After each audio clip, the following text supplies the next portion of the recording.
Hello guys, welcome back to our channel.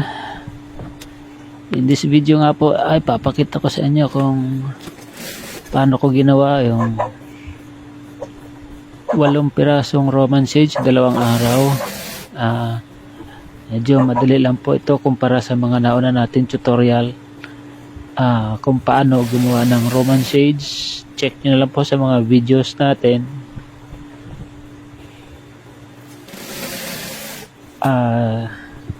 Ang style po na ito ay wala namang lining o yung pinaka doble tela niya sa likod, kaya madali nating natapos at sa 2 araw ito kumita nga po tayo ng maganda.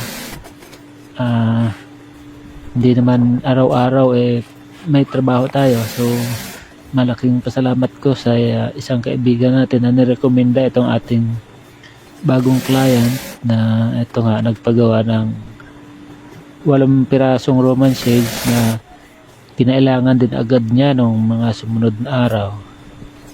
So mabuti naman natapos ko ng oras, tama sa oras. So ayan nga, tinupian ko lang sa gilid dyan, magkabilang gilid.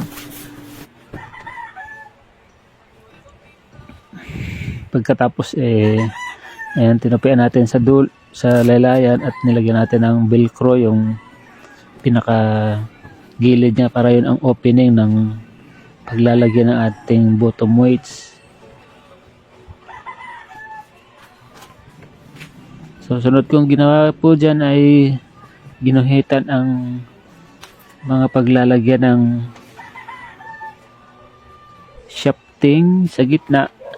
So sa height po na 88 po ang height niyan. Naglagay ako ng 4 na pirasong shafting. So dinivide ko lang po siya sa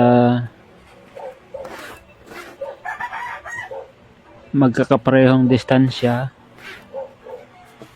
para pag inakyat yung Roman sage layer or maganda yung pagkakasunod-sunod ng kanyang tupi.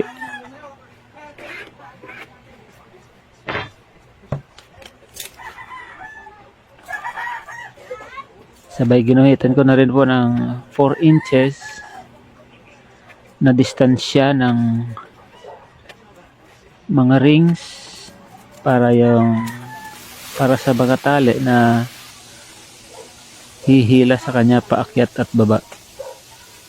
So depende po sa inyo, pwede naman 3 inches, pero pinakamaliit na po yung 3 inches kasi may mechanism pa po sa gilid yon. So para sa akin mas safe na yung 4 inches para sa width na yan, para balance din yung distansya mula sa gilid at yung distansya nila sa gitna, yung pagitan ng 2 rings. So sunod ko pong nilagay dyan ay ang suotan ng mga shafting sa gitna.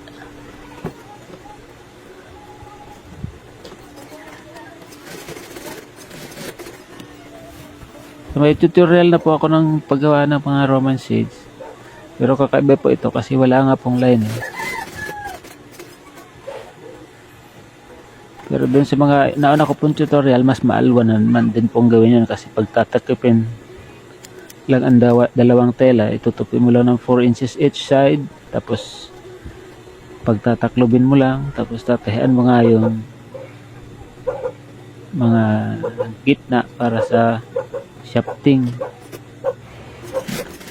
So nga, habang tinatay natin yung suotan ng shafting, sinabay ko na rin po yung rings. Gamit ang ribbon, kinabit natin yung rings. Nakapailalim siya sa suotan ng shafting. So ayan, every 4 inches from side may rings tayo, katapat ng tali. Depende po sa lapad, minsan 2 tali lang. Pag mga ganitong maliliit lang ang width, maiksi ang width, pagka lumampas na mga 40 inches to 50 inches, kadalasan 3 na ang rings, ang tali niyan. So 3 rings din kada shafting.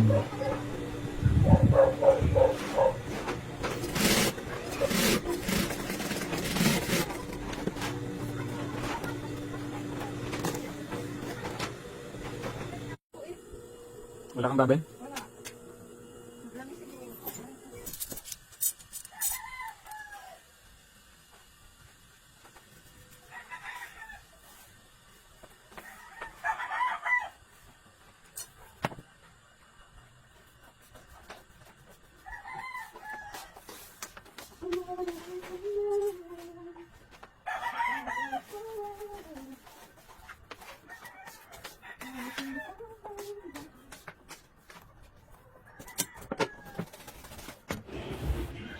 At yun, pagkatapos nga malagay ang mga suotan ng shafting, pati velcro sa tuktok, sa pinaka-height niya, inasimbol ko na din agad at nilagay ang mga shafting, pati ang bottom wedge.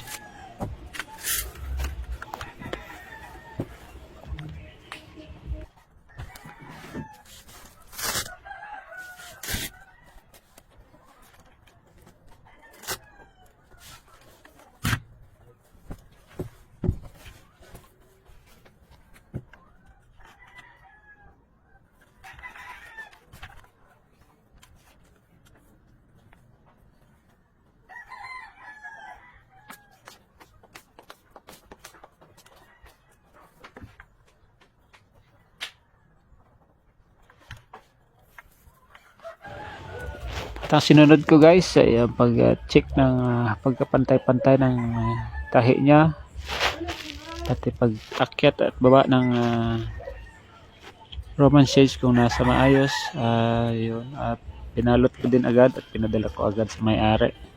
So yun lang guys, salamat sa Diyos at sa kay owner sa trabahong ito. At gusto ko rin po magpasalamat sa ating mga viewers, sa ating mga subscribers, sa mga nakakita po sa ating trabaho at mga nagpapagawa sa atin. Maraming salamat po sa inyong suporta. God bless po. Thank you so much.